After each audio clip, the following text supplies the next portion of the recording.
Praise the lord. యేసుకు స్తుతి కీర్తన Christian gospel musical ministries తరపున మీకు అందరికీ శుభాభివందనాలు తెలియజేస్తూ ఉన్నాను. దేవుని వాక్యాన్ని చదువుకొని కొన్ని నిమిషాలు ధ్యానం చేసుకుందాం. యాకోబు వ్రాసిన పత్రిక 5వ అధ్యాయము 13వ వచనం బి భాగాన్ని చదువుకుందాం. ఎవనికైనాను సంతోషము కలిగినా అతడు కీర్తనలు పాడవలెను. ప్రియమైన వారలారా, ఈ మాట యాకోబు భక్తుడు మరి అన్య దేశాలలో చెదిరి ఉన్న 12 గోత్రాలైన ఇశ్రాయేలు ప్రజలకు రాసినట్టుగా తెలుస్తూ ఉంది. మీలో ఎవరికైనా సంతోషము కలిగినా వాడు కీర్తనలు పాడవలెను. నిజమే, మనం ఈ లోకంలో గమనించినట్లయితే ఈ లోకంలో మన ఆలయాల్లో చర్చిల్లో అయితే పెళ్లి దినాలు జరిగినప్పుడు కానివ్వండి, పుట్టినరోజుల కార్యక్రమాలు అయితేనండి, సంతోషం కలిగినప్పుడు అందరం చాలా పాటలు పాడుతూ చాలా దేవుని స్తుతిస్తూ సంతోషిస్తాం. కారణం అక్కడ సంతోషం ఉంది.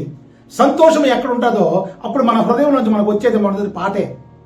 కాబట్టి మనం పాటలు పాడి దేవుని స్తుతించాలని యాకోబు భక్తుడు చెప్తూ ఉన్నాడు. మనం బైబిల్ గ్రంథం గమనించినట్లయితే 1 సమూయేలు 18వ అధ్యాయంలో కొన్ని మాటలు ఉన్నాయి. అక్కడ మరి దావీదు వెళ్లి ఫిలిష్తీయుల మీద యుద్ధం చేసి గెలిచి వచ్చినప్పుడు ఇశ్రాయేలీయుల స్త్రీలందరూ తమ తమ పట్టణముల నుంచి తంబురలతోనూ వాయిద్యములతోనూ సితారులతోనూ దావీదును ఎదుర్కొని గొప్పగా మంచి స్వరములతో వాయిద్యములతో పాటలు పాడుతూ దేవుని స్తుతిస్తూ దావీదును ఎదుర్కొన్నారంట. కారణం వారు ఫిలిష్తీయుల మీద విజయాన్ని సాధించారు కాబట్టి సంతోషమైన పాటలతో దేవుని స్తుతించారు. మరి మన జీవితాల్లో మనకు కలిగిన మేలుల్లో, మనకు కలిగిన సంతోషంలో మనం ఎప్పుడైనా దేవుని స్తుతిస్తున్నామా? చక్కని స్వరములతో, చక్కని పాటలతో దేవుని స్తుతించి మనం గణపరుస్తున్నామా? ఒకసారి గమనించండి. చూడండి, క్రొత్త నిబంధనలో అపోస్తుల కార్యముల్లో 16వ అధ్యాయంలో ఒక గొప్ప సంఘటన జరుగుతుంది. పౌలు శీలను తీసుకుని వెళ్ళి చెరసాలు వేసి కాళ్ళకి బొండ బిగించి చెరసాలు వేసేస్తారు. అయితే అర్ధరాత్రి సమయంలో పౌలు శీలలు పాటలు పాడుతూ ఉన్నారంట. పాటలు పాడుతూ ఉంటే మరి చెరసాల్లో ఉన్న ఖైదీలందరూ ఆ పాటలు వింటూ ఉన్నారు. మీరు ఇక్కడ గమనించాల్సింది, వారి చెరసాలలో శ్రమను అనుభవిస్తున్నారు. కానీ పౌలు భక్తుడు అంటాడు, అయ్యో సువార్తను ప్రకటించకపోతే నాకు శ్రమ. ఇప్పుడు ఆయన చెరసాలని ఏమనుకుంటాడంటే సంతోషంగా స్వీకరిస్తున్నాడు. ఏ దేవుని యొక్క పరిచర్యలో చెరసాలలో పడినప్పుడు ఇది నాకు సంతోషం అనుకుంటున్నాడు. అదే ఈ లోకంలో మనమైతే ఏదైనా సువార్తలో మనకి ఏదైనా ఆటంకం కలిగినప్పుడు ఎందుకులే ఈ సువార్త, ఎందుకులే ఈ ఇబ్బందులు అని చాలా మంది వెనక్కి వెళ్ళిపోయిన వారు ఉన్నారు.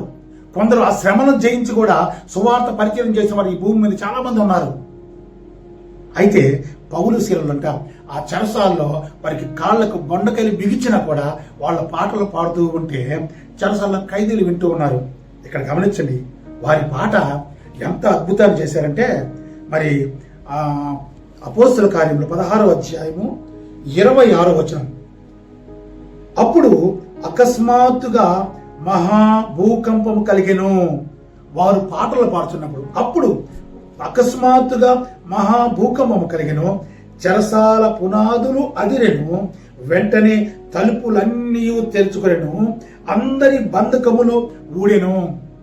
ఒక పాట, వారి ఇద్దరు పాడుతున్న పాట వల్ల చూడండి, చెరసాల తలుపులన్నీ తెరవబడ్డాయి, అందరి బంధకములు ఊడబడ్డాయి.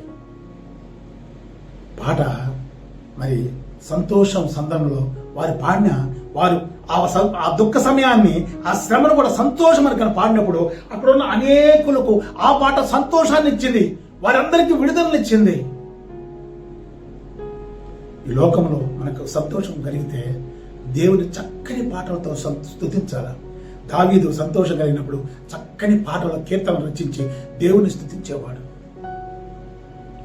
ఎర్ర సముద్రము మరి 2 పాయలుగా అయినప్పుడు మోషే వీళ్ళందరూ వెళుతూ ఉండగా ఇశ్రాయేలులు మరి పాటలు పాడుతూ ఆ సముద్రంలో నడిచారంట.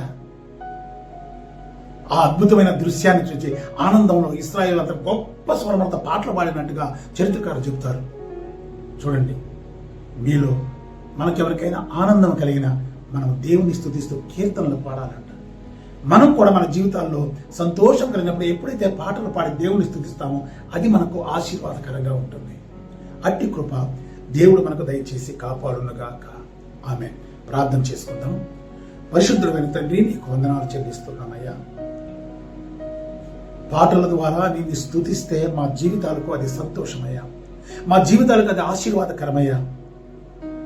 నాయనా, దావీదు భక్తుడు విజయం సాధించినప్పుడు ఇశ్రాయేలీయుల జీవితంలో హృదయంలో నుంచి వచ్చిన పాట మిమ్మల్ని స్తుతించిందయ్యా. చెరసాలలో ఉన్న శ్రమను వారు సంతోషంగా భావించి ఎప్పుడైతే పాటలు పాడారో పౌలు శీలల ప్రభువా, అక్కడున్న వారి బంధకములన్నీ ఊడిపడ్డాయ్యా. ఎంత శక్తి కలిగిందయ్యా పాట. ఆ శక్తి కలిగిన నీ పాట ద్వారా మిమ్మల్ని స్తుతిస్తే మా కుటుంబాల్లో సంతోషం కలుగుతుందయ్యా. అట్టి కృప మాకు దయచేయమని యేసు నామములో ప్రార్థించి వేడుకొనుచున్నాము తండ్రి. ఆమేన్.